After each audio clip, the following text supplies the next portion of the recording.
Through 8 weeks, the Indianapolis Colts have the strongest, most efficient run game in the NFL. They rank 5th in yards per run play, but 1st in both EPA per run play and rushing touchdowns. Later on, I'll get into some of the things that Shane Steichen does schematically to enhance his run game, but the Jimmies and Joes are always more important than the X's and O's. And nobody has been more responsible for the Colts' success on the ground this year than Jonathan Taylor. Taylor leads the league in yards after contact by over 100. He's forced the second most missed tackles and has 12 rushing touchdowns on the year, 9 in the last 4 games. Some of those rushing touchdowns look like this one from back in Week 3 against Tennessee. Taylor follows Quenton Nelson, pulling from the backside to lead block, and all he has to do is fall forward into the end zone. But look at what happened when Indianapolis went back to the same call in the same situation later on in that Week 3 game. It's one-back power again with Nelson pulling to lead block from the backside, but post-snap, Jeffrey Simmons gets instant penetration, which prevents Nelson from reaching the linebackers. Taylor stiff-arms Simmons and bounces the run out of the alley away from the linebackers and toward the defensive backs, who just can't bring him down. Indianapolis calls a lot of gap scheme run designs like power, duo, and trap that maximize Taylor's skill set. He's a proactive runner with lightning-quick feet, and those traits put his blockers in advantageous positions. Trap designs tell an offensive lineman to leave the man covering him unblocked, while another O-lineman comes in to hit that unblocked D-lineman from his blind side. Here, the right side of the offensive line will leave the defensive tackle unblocked, while the left tackle, Bernard Raymond, comes from the backside to kick out that defensive tackle. Post-snap, Taylor jump cuts to the backside to give Raymond a leverage advantage over the forward-leaning defensive tackle. That backside cut causes the Mike linebacker to try to undercut the advancing center. But by the time Taylor's feet hit the ground after that jump cut toward the backside, he's already making his next cut toward the front side. The Mike is sealed inside, and Taylor gets downhill for an 8-yard gain.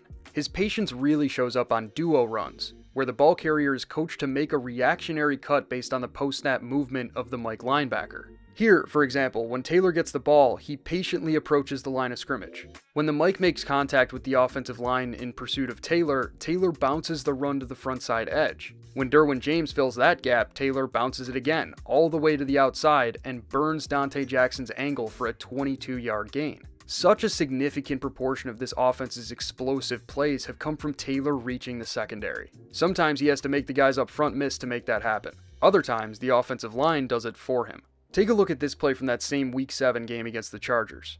The call is split zone to the right with jet motion at the snap, which tells each offensive lineman to take a play side step, and the tight end to sift block the backside defensive end. The jet motion pulls the linebackers away from the play side, so when Quenton Nelson opens up the backside A-gap with a great reach block on the nose tackle, nobody's there to fill it, and Jonathan Taylor has easy access to the secondary. Derwin James takes an aggressive angle to the ball when Taylor crosses the line of scrimmage, and Taylor burns that angle with pure speed.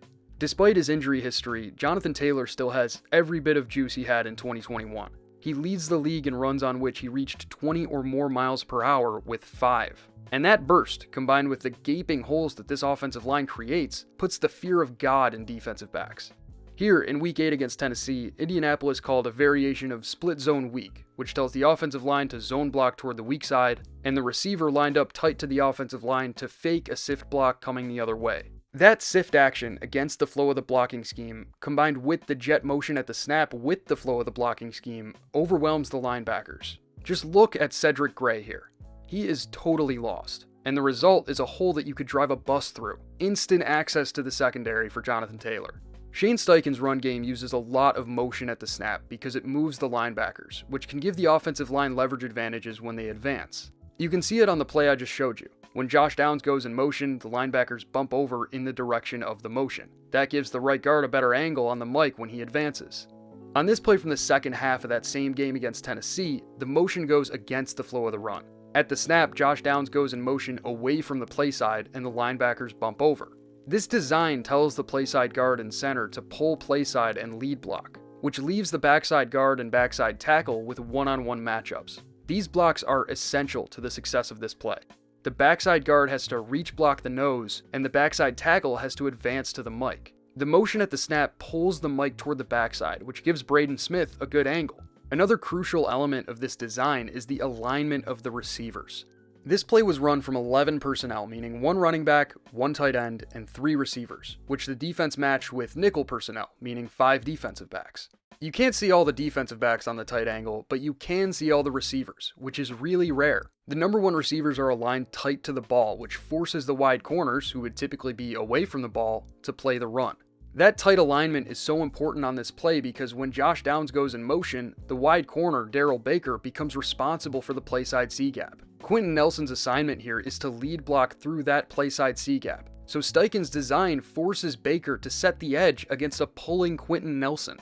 That is just cruel, and the result is exactly what you'd expect. Nelson steamrolls Baker, and Jonathan Taylor is again given free access to the secondary. He burns the angles of both safeties, walks the tightrope to stay in bounds, and breaks off an 80-yard touchdown. Indianapolis calls plays from 11 personnel at a rate of about 59%, slightly below league average. And from 11 personnel, they average 0.26 EPA per run play, which ranks first league-wide. Light personnel groups are where most of their success on the ground comes from. Steichen has 3 receivers in Michael Pittman, Alec Pierce, and Josh Downs, who he feels comfortable with moving all over the formation, and more importantly, feels that he can rely on to set edges and lead block when the matchup calls for it.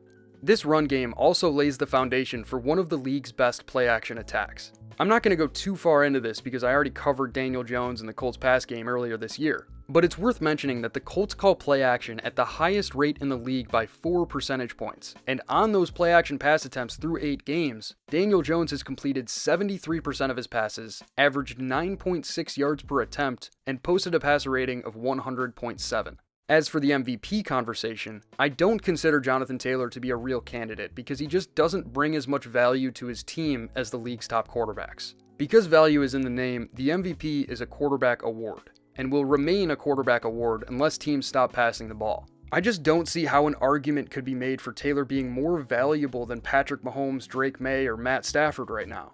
Just look at what happens when you take Lamar Jackson off the Ravens or Joe Burrow off the Bengals. Those offenses go from 2 of the best in the league to 2 of the worst without their MVP caliber quarterback under center. It is, of course, possible that we see a skill position player win the award at some point, but that would require a back or a receiver to put up 2,500 plus yards and 25 plus touchdowns. It's just not a realistic possibility for Taylor this year. But as long as he keeps up this pace, he'll be in a tight race for the Offensive Player of the Year award with JSN. And perhaps more importantly, Quenton Nelson should be the frontrunner for the first Protector of the Year. He's putting on a show every week, and there's finally an award that recognizes the big guys up front. So far, nobody deserves it more than Nelson. But regardless of who gets which individual award, this offense is more balanced than any other unit in the league right now. All 11 guys can flat out play.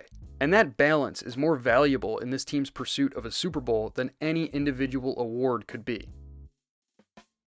Thank you guys so much for watching this week's video. If you'd like to support the channel, hit subscribe to help me hit 50,000 by mid-season. But that's all I've got for today, so until next time, take care.